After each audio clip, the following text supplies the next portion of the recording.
So now let us understand about urban heat islands. I had referred to urban heat islands when I was discussing about climate change.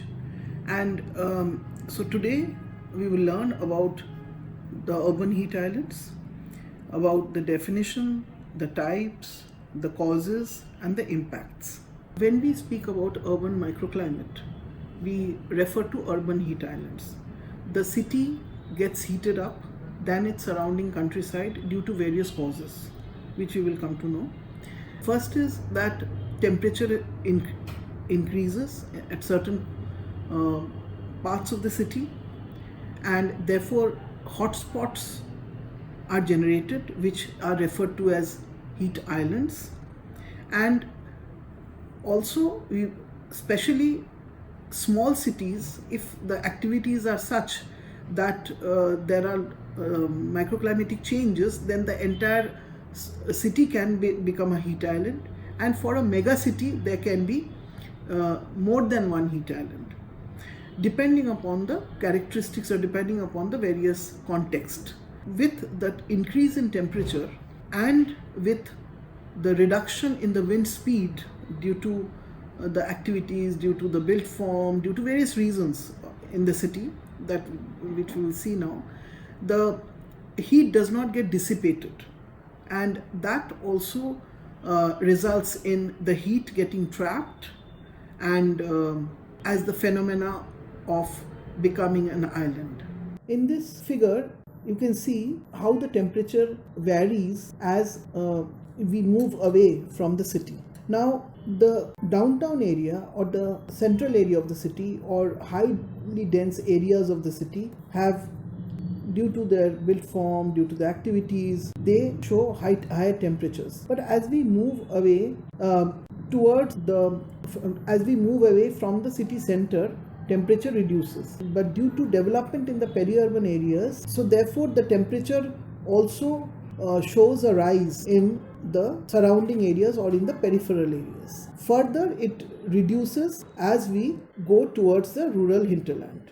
As I was stating, that due to urban development, urban areas have experienced more rapid increase in temperature than the surrounding rural areas, the agricultural areas, and the wildlife areas. Now, how does the minimum and the maximum temperatures vary over days and nights in urban areas? Let us have a look at that. Average minimum temperatures increase more than maximum temperatures. Average nighttime temperatures increase more than the average daytime temperatures. And there is a year-round increase in the minimum daily temperature. And there are longer daily warm periods and shorter daily cool periods. Compared to the rural areas, the duration of the hot season is extended in case of urban areas. There are two types of urban heat islands. One speaks about land surface temperatures, what we call as the surface heat islands. And the second is about the atmospheric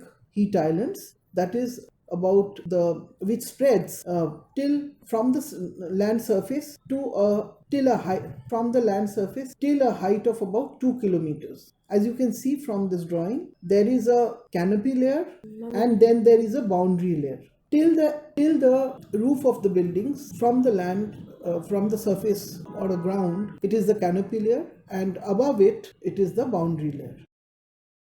The city center is more than 10 degrees warmer than the surrounding rural hinterland. And what are the causes? How does the city contribute to this warming or at the micro level, or to this heat formation at the micro level? There are buildings, and the building materials store solar heat and release it at night. Then areas have then there are streets which, due to the impervious structure, due to their impervious nature and a hard surface, the streets also release heat. Apart from the buildings and the roads, we see that there are various activities which are happening in the city. For example, in order to maintain thermal comfort conditions, there are mechanized heating or cooling devices which generate heat. Also, traffic on the roads, heat is released by it. Then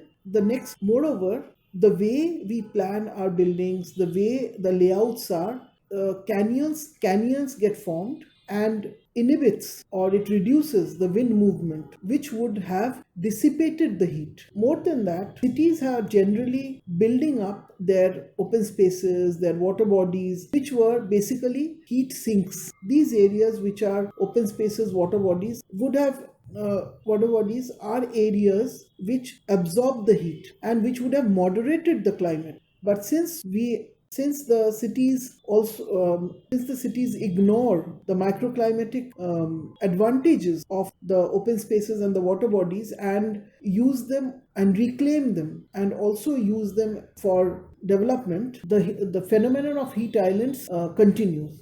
The range of building materials which are used in the urban areas have different emission factors. That means some release more heat, some release less heat. So reflective surfaces adds to this heat island effect. Climate conscious layouts help in reducing the heat island effect, but when cities are developed, then the built form is not climate responsive, and that's why canyons are formed, heat is trapped, and wind speed is reduced, and the heat island more and more and the heat island makes it difficult for the residents themselves or for the cities. Waste heat is also generated apart from waste heat from mechanized heating or cooling devices. Waste heat is also generated from industrial activities in the city. Albedo is the measure of the diffused reflection of solar radiation. That means it is basically when the surface of the earth receives the solar radiation, part of the solar radiation gets absorbed in the surface depending upon the type of surface, whether it is a dark surface, whether it is a light surface, whether it's vegetated, whether it's unvegetated, and the measure of this solar radiation that is absorbed by various surfaces is called albedo, and which is dimensionless and measured on a scale from 0 to 1. 0 corresponds to dark surface that absorbs all incident radiation, to 1 that corresponds to a surface, mainly a vegetated surface, that reflects the incident radiation.